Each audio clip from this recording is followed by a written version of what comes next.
Hello and welcome. In today's video, we're gonna build a battery bleed pedal. If you don't know what I'm talking about, let me quickly explain what that is.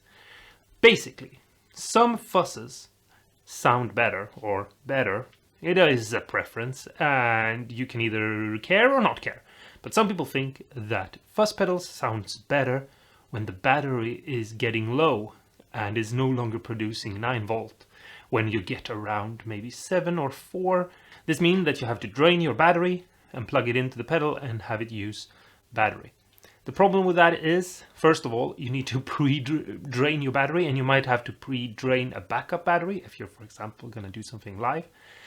And it also means that your pedal has to go on battery, which means that the battery is going to drain further, which means that throughout playing the pedal, it's going to become less and less and less. Now, there are pedals that have this function built in. It's not very hard to build a little circuit with a pot inside of it that lets you ground off a little bit of the power and basically make it into a less powered pedal.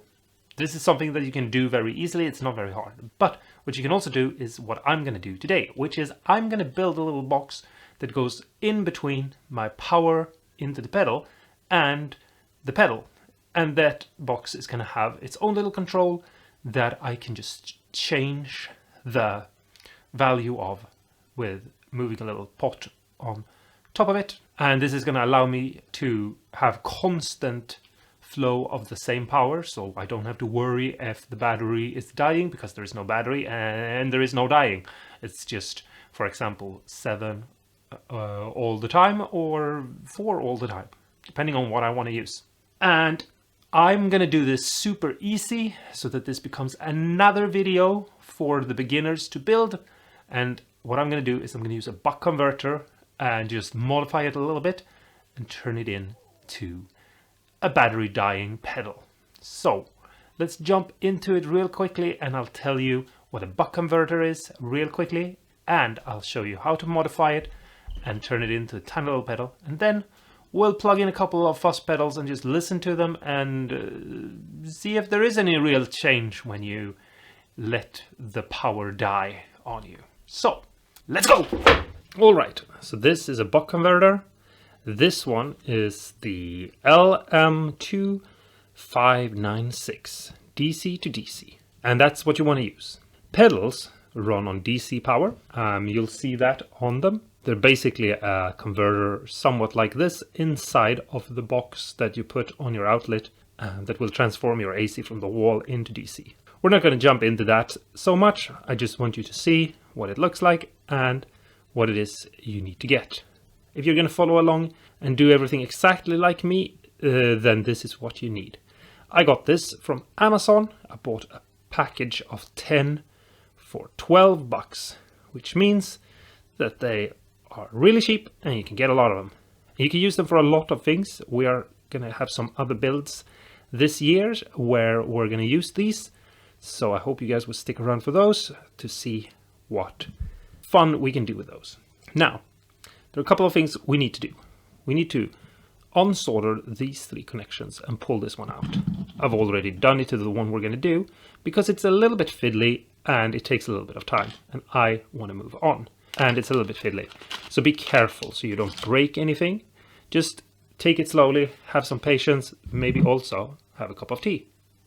And then we're going to solder 3 wires straight across to a pot like this. Now, what you need is actually a 5K pot, but as you can see here, I have a 10K pot.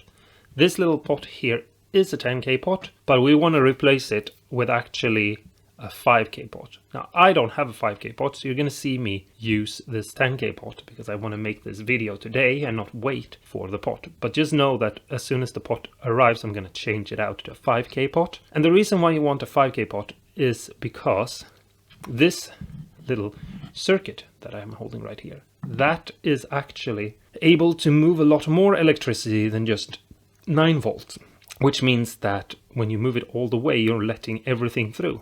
And so we want to just have it moved all the way be 9 volts because that's what we're going to use it for. So when you see me move this pot, the effect of having a 10K is that somewhere around halfway, a little bit before actually, because it's not exactly a 10K we need. We actually need a 3.7 or something like that, but I don't think I can find a pot like that. But anyway, the effect is that most of it is going to be that nothing happens. So a 5K would be that it's less nothing happens and more that the entire movement has some value to it. So we're going to use that pot. I tried it with a 1K, which is what I have on here, but that unfortunately didn't let me go all the way up to 9K, which means that you would always have a loss if you use a 1K. And I want to be able to have no loss if I choose to and bleed it in while playing or something. It's going to make more sense if it doesn't right now when you go to do this yourself. But just know that that's what you need to do. The next thing we are going to need is one of these DC jacks. I've already soldered 2 wires to them. You don't need very long wires unless you want to put it into a bigger box, but I have a small box that I'm going to put it into. And yeah, the big leg, this one here, that's the ground. The middle one we're going to skip because that's for battery, but we are not going to use battery on this. That's defeat the purpose. And the last one right there, that's for the lead signal. You're going to need some sort of connection. This is a DC jack and this is the female version. It's kind of a crude thing, but you know, it's the whole. And the male is, you know, the opposite. It's a stick. And so you can plug them in like this. And basically what we're going to do, I'm going to steal it from this because this is one of those that you can load a work light in your car. But I'm not going to use this because I never use it. So I'm going to cut this off and repurpose it. I'm also going to use one of these little wire clampers that you can put into a hole and clamp the wire in place. You'll see me use it. If you don't have one of those or don't know where to get them, you can just tie a knot on the inside and make sure you drill the hole just big enough for the wires to come through. And that will be good enough. We need a little box, and here I have the box. It has one hole too many because it's a recycle from another thing I was trying to make. So I'm gonna have to fill that a hole at some point. I also have an LED here. I've already wired it up with a 1K resistor on the positive leg and a black wire on the negative. And that is going straight in here. It's not going to be very difficult wiring this up. What we need to do is we need to put this in here. Now, basically, you have these connectors on each side for the wires. And as you can see here, there it says in and in, minus and plus. That means minus is ground, plus is lead. And that's where we're going to put the out. So first off, we need to pull this jack here through here, add this little washer here, and tighten this down. Now we just need to take these 2 wires and we'll put a little bit of flux on them. Flux will help the connections melt together better and make it easier for us to do so. So let's see here, that's minus. So let's take some solder, a soldering iron, melt a little bit on the tip. And let's see, minus is there. Let's melt them together, just like so. Let's see if we can fiddle about and get this one into place as well. Just like that. And now we have to solder 2 things to these. You can see here it says out plus and out minus. And I'm gonna see if I can, maybe, if I'm good enough, push this up in here. There we go. I'm going to solder that in place real quick just because it was too fiddly to get it in there. So we have the resistor through the back. Now I can try, hopefully, to get the negative in through the other leg and solder that one in place too, like so. Next thing we need to do, and probably the first thing I should have done, so we might have to take everything apart, is get this pot in place. Just push it through the hole and add the washer to hold it in place. Just screw it down so that it's securely in place. Alright, so with a little bit of fiddling I got it all in there, and now I can just press it down a little bit and it's gonna work. I just want to show you real quickly this box. It's a smaller sized one, you can see, but it is a little bit longer, and I think it would have been better For this, I didn't use it because I thought I could fit all in there. But sometimes you just have to remember, which I'm not really good at remembering, that wires take up space as well. So, yeah. Let's move on to the next part. So here I have this cable here, and I'm gonna try to come up with a solution for how much. I don't know, how much do we need? I'm gonna reuse the rest for something else. So don't think that I'm cutting this or destroying it and throwing it away. I just feel like this is a better use for it. I think, is that enough? Yeah, that much? I feel like that should be more than enough. I'm gonna go with that. I'm probably, first thing when I use this is probably gonna be that I realize that that was not enough, but let's go with that anyway. I'm gonna take a quick look at my power supply. We have it here. You see this symbol right here, at least I hope you can see it right there. That means that the middle one here is the negative, right? You can see that? I hope you can. There's a little plus there going to the outer side, and there's a little plus, a little minus in that circle going to the middle. That means that if we look at this connection here, and we basically look at it, the minus is on the inside and the plus is on the outside. So let's keep track of that. So what we need to do first is we need to take our multimeter and put it to continuity, which is that little symbol right there. I hope you can see it. What that means is that when these two touch, you get a sound. I hope you can hear that. And you'll get continuity through something if you can, if that happens, basically. It means that electricity can move through. So I'm going to take a little bit of electrical tape, just a little bit like so, just to help myself so I don't get confused. And I'm going to try to figure out which one of these two wires is the outside. So I hold it here and I'll touch it there. And you can see sound there, not sound there. That means that this one, that's the lead signal. So I'll put a little bit of tape around it, like so. Both for our sakes, you know, I don't want to confuse myself, but I also don't want to confuse you.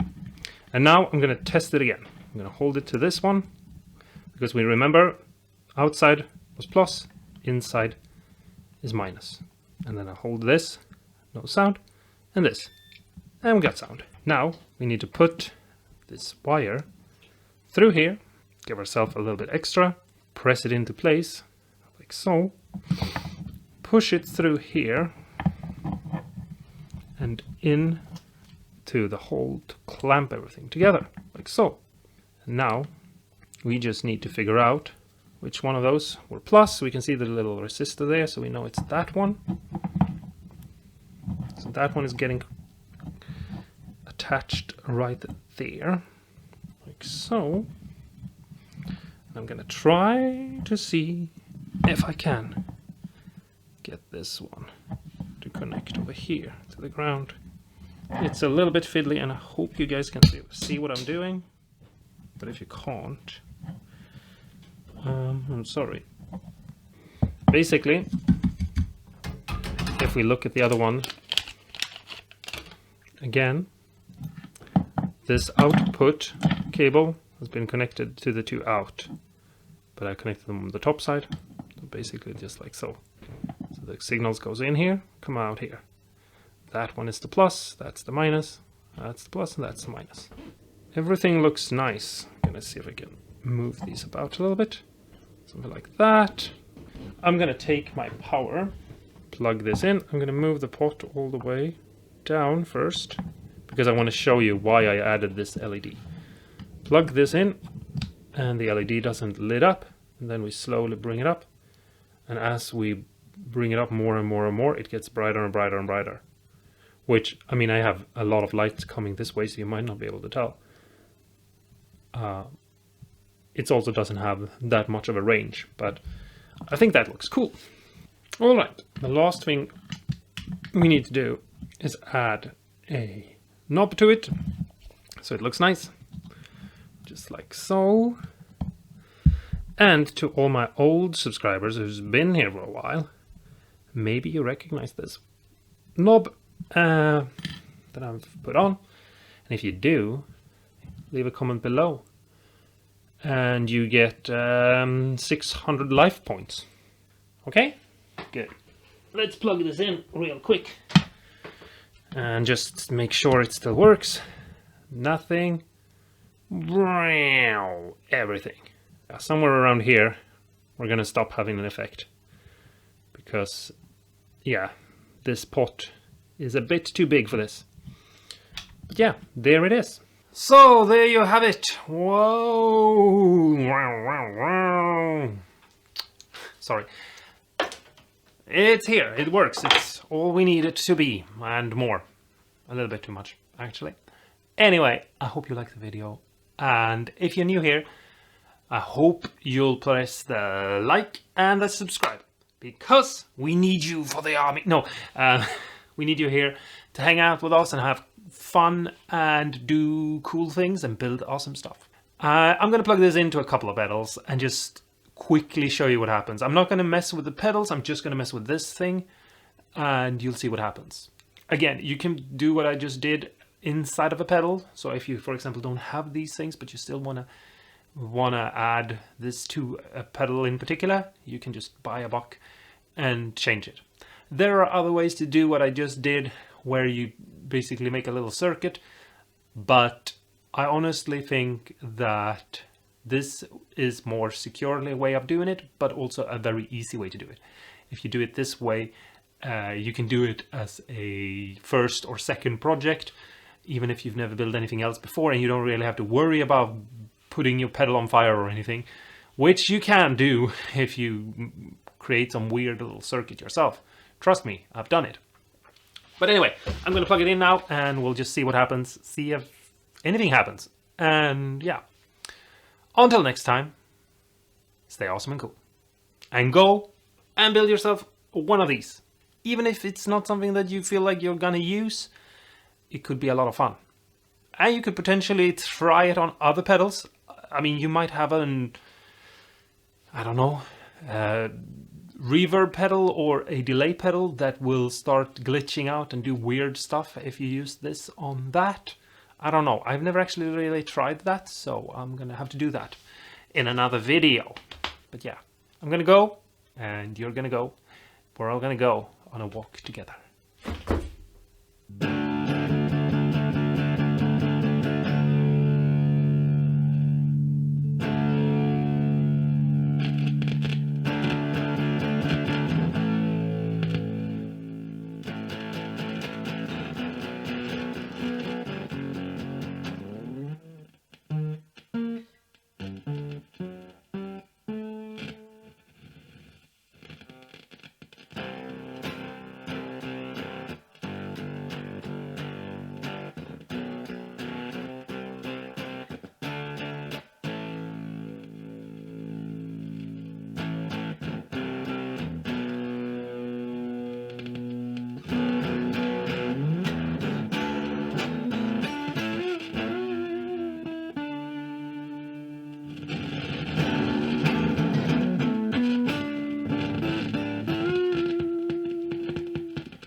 Okay, so just one more try for the fun. Here I have the lovely little panda that I made last year. It's a double delay, and here we have it, full max, everything good. And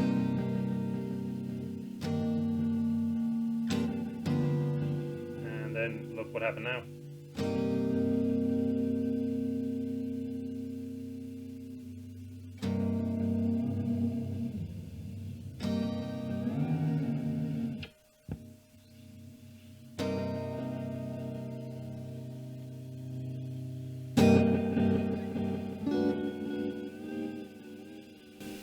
You can actually modulate it with the power, just moving it a little bit.